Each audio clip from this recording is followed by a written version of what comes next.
What it do, top two? It's your host with the most, Jamal. We back at it again with another episode, man. I appreciate y'all support as always, man. I'm really enjoying myself, enjoying this process of doing this podcast. Like I said, I'm just real proud of myself, putting myself out there, and I'm just happy that y'all been supporting me. People I don't even know been supporting me. It's people coming up to me now saying, "I seen your podcast." Things like that. So it just keeps me going, man. I really appreciate y'all. We are on episode 5 today. Episode 5. It's been 5 weeks since football started. I really wanted to start shooting my episodes basically around the time the NFL season started, so that way I have something to talk about. So yeah, I'm gonna get right into it. My takeaways from week 5, going into week 6. You know me, I shoot episodes after the Thursday night game going into the next week. So, who played last night? The other night. Oh, Philly and New York. I'm gonna talk about that next week. Yeah, that was a good game though for the Giants. That's all I'm gonna say about that. Yeah, so straight into it. Let's just start with the week 5 takeaways, man. My first takeaway from week 5 is coming from the Vikings and Browns from London. First things first, Dylan Gabriel looks really good. Really good in the sense of he was getting rid of the ball quick. He was doing things that you want to see from your QB1.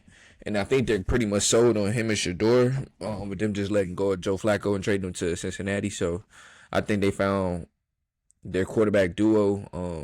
They literally have a good quarterback room now. Like, we just got to see like how the Dylan Gabriel thing gonna play out. But he looked real good in his first start versus the Vikings. So I got to give him his flowers. My other take from that game was Justin Jefferson just needs somebody to get him the ball. It don't really matter where the ball's coming from. Justin Jefferson, best receiver in the league, so he gonna make plays regardless. That's one of my takeaways. My first takeaways. My next takeaway is the Pats can make the playoffs and make some noise. Drake May is not bad. They're finding ways to win games. So, yeah, the Pats can definitely make some noise in the playoffs. I think they'll be still playing coming into the season. My next takeaway, and this is my biggest takeaway right now, between last week and this week, Philly has very prevalent chemistry issues. The A.J. Brown situation, the Devontae Smiths, the Jalen Hurts talk, all that. Like, the noise is very loud right now in Philly.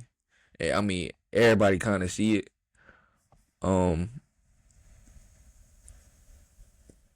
It came out. It really came out when they played Denver this past week, and then they just played the other night. But like I said, I'm gonna speak on that next week. Yeah, their chemistry issues are becoming louder. And they need to tighten up if they want a chance to go back to back, which we all know how hard it is to go back to back in any sport, trying to defend your crown. But yeah, they just need to take a step back, regroup, because I feel like they can be better than what they're looking like right now.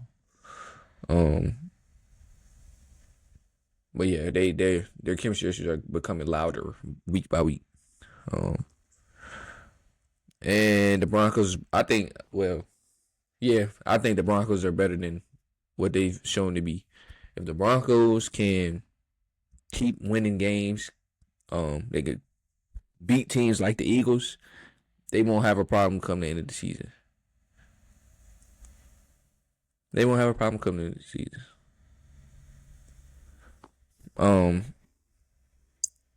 But yeah, they came out against the Eagles, so they're beating teams they need to beat in order to be successful. My next take is the Bucks and the Seahawks. That game was a good game. Those are two of the underdog teams in the NFC. They're both good. They'll both be playing in the playoffs coming into the season, in my opinion. Yeah, I think those two teams are teams nobody really want to see as a higher seed right now in the NFC. If the playoffs will start today, I don't think anybody want to see Seattle or Tampa. Anyways, Bucks came out to win. Ain't really too much I can say. Like, they're both like average teams right now. That's showing that they can win games, and they're very good in those wins. So, my next take, y'all. The Colts have arrived.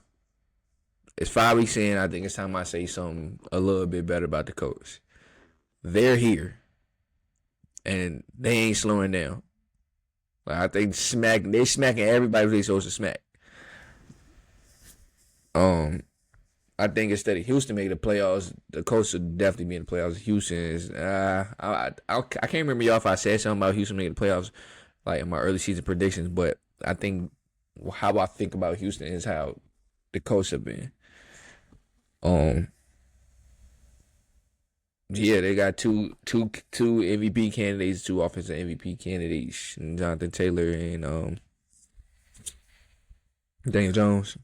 It's kind of crazy to be speaking about Daniel Jones like that, and I mean no harm, but they're balling. Like, I gotta give them they props.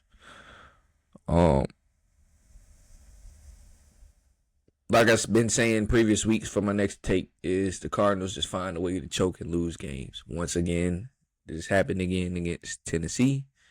Shout out to Arizona, though, because y'all get Cam Ward's first win. I've been waiting on Cam Ward to get a win. But we know Cam Ward is a resilient quarterback. Is no discussion. That's why he was the number one pick. One thing about him, if they gonna lose, he gonna go out fighting. So you gotta respect that in the sense of him being a young quarterback, him just trying to make his mark on the league. The Chargers. This will be my last real take, y'all. But the Chargers, man. I was high on the Chargers. They've looked like doo-doo in the last 2 weeks. They look like doo-doo. Like, I don't know what's going on. But the Saints did the same thing last year. Started off good and went right down the rabbit hole. Let's just pray that don't happen to the Chargers, because they got a squad. And they just got to, win tight games. Like, they've been losing tight games for so long. This should be the season they just get over that a little bit, if you ask me. But yeah, the Giants lost and losing to the Commanders this past week. Not cool. Speaking of Commanders, JD5 back, and they're back. So, I mean, I'm pretty sure I'll be speaking about them a little bit different in the next couple weeks too. All right. With that being said, we going into the top 5 and my weekly predictions. What do I do? What do I usually do first, y'all? Top 5.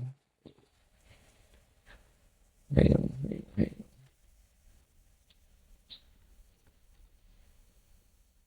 I always write my stuff down just in case. Yeah, top 5. All right, let's go top 5. Here we go, top 5 going into week 6. At the 5 spot, Tampa Bay Buccaneers. This week is a little different. Y'all know how these things change from week to week. That's all I can really say about that. But I do have the Tampa Bay Buccaneers at 5. Like I said, they are in that tier of we're average and we're good, but we're good enough to win these tight games. So their record speaks for itself at the moment. Who knows, that could change coming into the season, but I do think the Tampa Bay Bucks will be in the playoffs coming into the season. So I got them in my 5 spot going into week 6 as of right now, y'all. At the 4, the Philadelphia Eagles. Till they fix these chemistry issues, they probably won't be back in the top 2. And they can do it. But they gotta, whatever's going on in the Philly locker room gotta get fixed. They done dropped this week. I think in everybody's poll. But hey, Fix it, Philly. Come on.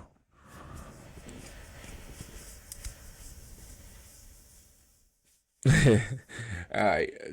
Three. We going the Colts. Yes, yes, yes, yes. They have cracked the list, and they will be at the 3 spot this week. Like I said, the Colts are making noise. They ain't nothing to play with right now, and they smacking everybody who they supposed to smack. What more can you say? At the 2, I'm going to Bills. I mean, the Bills just lost to the Pats. That wasn't the best game from them. I'm gonna say. I feel like they can definitely do better. But I don't think they're in much of a scare as other teams. So yeah, I'm gonna just keep the Bills at 2, y'all. At the 1 spot, I think the 1 spot is pretty self-explanatory. We're going with the Detroit Lions, as I should have them at 1. Yeah, the Lions are the best team in the league right now. I've said 5 different teams, 5 different weeks. The Lions are the best team in the league right now, and it's not even close. All right, those my top 5 going into week 6, man. I pray my Cowboys can top the top 5 at least once this week. Once this year.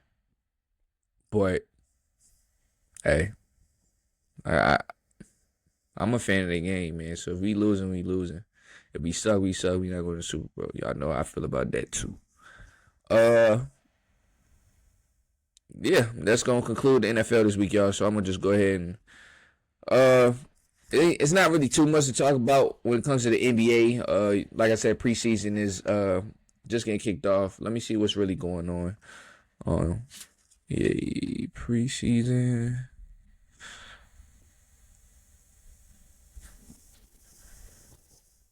Yeah, I for real, y'all. I don't like really speaking on preseason too much. Um, just cause like it's what teams trying to like narrow their roster down. So I don't really like speaking on rookies and like how they looking in preseason. Cause granted, y'all gotta remember it's preseason. Nobody's playing hard for real. Everybody's just trying to get their reps in, trying to figure out how they gonna make the teams work. How we all gonna play? How we gonna? It's a fill out time. It's a fill out time, and the first couple weeks of the season are fill out time. But everybody's playing for real because it's time to we out the gate with it. So yeah, I really don't have too much to say on preseason. I ain't really been watching preseason. I tend not to watch preseason at all because, like I said, it's just nothing going on for real. Yep, October 21st though, first games of the NBA season, and we gonna get ready to go for that.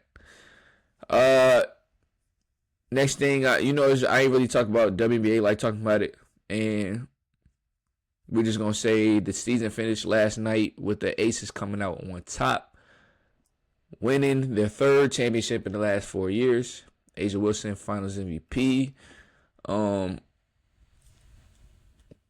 just want to say I think A'ja Wilson is going down as a generational player, one of the top 3 women's players of all time. Her resume after this championship is pretty much undeniable. Like her resume from top to finish, from high school to her pro career, is crazy. And we gotta remember, y'all, she's 29 years old. So, like, just a few things. She has 2 Finals MVPs in WNBA, a college national championship, Gatorade Player of the Year, 4 championships. No, am I wrong? Yes, 3 championships. 2 Finals MVPs. Like I said, I mean, she's averaging double double. A'ja Wilson is literally in the mix of, one of, if not the greatest careers we've seen on the women's side of the ball. Like, I don't really think there's a career better than hers. Only other person I can think of is Maya Moore if Cheryl Miller had a chance to play in the WA, Cheryl Miller would, without a doubt, be in there. But she didn't play long. It's because the league wasn't around during that time. But it's only a couple players that really reaching that level that A'ja Wilson is on. So I just had to get a shout out to the Aces and congratulate them on another championship. Yeah, y'all. You know what I'm saying? I'm just patiently ready for the NBA season to start. So I have a little bit more to talk about. That's going to conclude this episode of Sports from Molly and TTV. You know what I mean? If nobody told you they love you today, I love you. Like I said, I appreciate y'all support as always. I'll see y'all in the episode next week, man. Appreciate y'all for tuning in.